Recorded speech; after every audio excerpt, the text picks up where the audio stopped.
ഞാൻ ഈ വട്ടം 4th അറ്റംപ്റ്റ് എഴുതുമ്പോൾ CA ഫൗണ്ടേഷൻ എനിക്ക് ക്ലിയർ ചെയ്യാൻ പറ്റും എന്നൊരു കോൺഫിഡൻറ്റ് ഉണ്ട്. അതിന് കാരണം ലോജിക് ഇൻസ്റ്റിറ്റ്യൂഷൻ ആണ്. എൻ്റെ ചേച്ചി CA ക്വാളിഫൈഡ് ആണ്.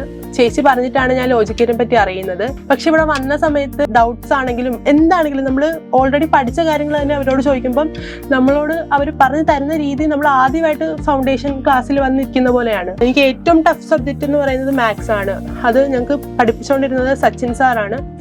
സാറിന്റെ ക്ലാസ് എന്ന് പറയുന്നത് മാത്സ് എന്ന് പറയുന്ന സബ്ജക്റ്റിനോടുള്ള എൻ്റെ ആ ഒരു പേടി മാറി കിട്ടിയത് സാറിന്റെ ക്ലാസ് കൊണ്ട് മാത്രമാണ്. അത് നന്നായിട്ട് പറഞ്ഞു തരികയും ഓരോ ലൂപ്പ് വെച്ചും സാർ അത് ക്ലിയർ ചെയ്ത് തരുന്ന ഒരു രീതി ഭയങ്കര ഡിഫറെന്റ് ആണ്. സോ അതെനിക്ക് ഭയങ്കര ഹെൽപ്ഫുൾ ആയിട്ടുണ്ട്. ഇപ്പം ഞാൻ ആ ഒരു സബ്ജക്റ്റിനെ അപ്രോച്ച് ചെയ്യുമ്പം എനിക്കത് കിട്ടും എന്നുള്ളൊരു കോൺഫിഡൻറ് ഉണ്ട്. അതുപോലെ തന്നെ അക്കൗണ്ടൻസി സിജിൻ സാർ ആയിരുന്നു. സാറ് തന്നെയാണെങ്കിലും ഭയങ്കര ഫ്രണ്ട്ലി ആണ്. അല്ലെങ്കിൽ ഓരോ കോൺസെപ്റ്റ് നമ്മൾ ചോദിക്കുമ്പം സാറ് ആക്ച്വലി ഇവരുടെ എല്ലാവരുടെയും പ്രത്യേകത എന്ന് പറയുമ്പം എല്ലാവരുടെ അടുത്തേക്ക് വരികയും ഓരോ കാര്യങ്ങൾ അന്വേഷിക്കുകയും ചെയ്യും.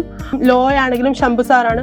ശംഭു സാറിനെ പറ്റി പറയുകയാണെങ്കിൽ പുള്ളി ഭയങ്കര ഫ്രണ്ട്ലി ആണ്. ആക്ച്വലി ഒരു സാറിനോട് നമ്മൾ സംസാരിക്കുന്ന പോലെ ഇതുവരെ ഞങ്ങൾക്ക് തോന്നിയിട്ടില്ല. പ്രീതി മാം എക്കണോമിക്സ് ആയിരുന്നു. മാം ആണെങ്കിലും അടിപൊളി ക്ലാസ്സുകളായിരുന്നു.